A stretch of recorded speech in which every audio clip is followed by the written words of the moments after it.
Une cour de récréation comme les autres, avec ses disputes et ses petites bagarres qui cachent parfois des dangers plus sournois. Dans toutes les écoles de France, des élèves sont martyrisés tous les jours par leurs camarades. Ils sont victimes de harcèlement collectif. Un enfant sur 10 est concerné par le harcèlement dans la cour de son établissement scolaire en France. Un rapport qui fait état d'une augmentation inquiétante du nombre de cas de violence à l'école.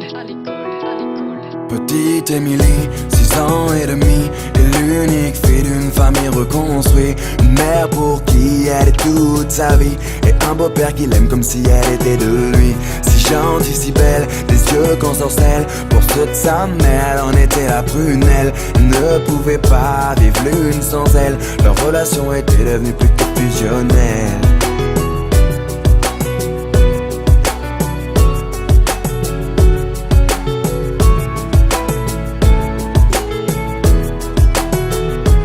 Petite Émilie, à 8 ans passés, rien n'a changé sauf qu'elle a déménagé. Fini la campagne isolée, elle vit maintenant en ville car sa maman fut mutée.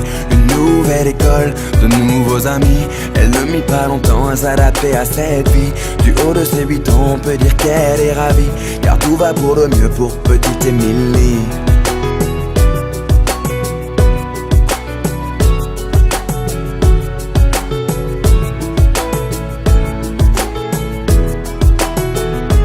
Petite Émilie, à 10 ans, était devenue une petite fille comblée. On peut dire que l'école lui plaisait. Bonne élève pour maman, elle en était une fierté.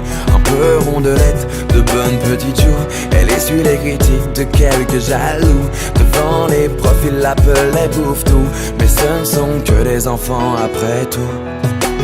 Depuis quelque temps, une nouvelle forme de violence se développe sur les réseaux sociaux. Elles prennent différentes formes, elles peuvent prendre la forme de châtiment corporel, mais elles peuvent aussi prendre une forme plus insidieuse, qui est tout ce qui est la violence plus psychologique. Petite Émilie, à 12 ans maintenant, adolescente enfermée aux grandes dames de maman.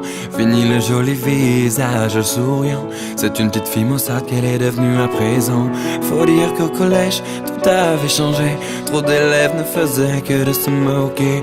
Partout elle se sentait rejetée, tantôt frappée, tantôt injuriée. Elle se demandait comment faire face. Elle était devenue le souffle-douleur de la classe. Sur les réseaux sociaux, ils l'appelaient la dégueulasse. Des photos d'elle tournées montrant son ventre qui dépasse. Ne sachant pas comment faire ni comment réagir à cet enfer. Par honte et ne voulant pas affoler sa mère, petite Émilie décida de se taire.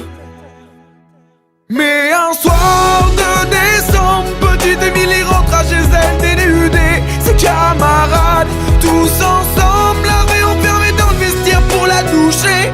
C'en était trop pour elle, trop qu'elle ne puisse encore supporter. Alors elle est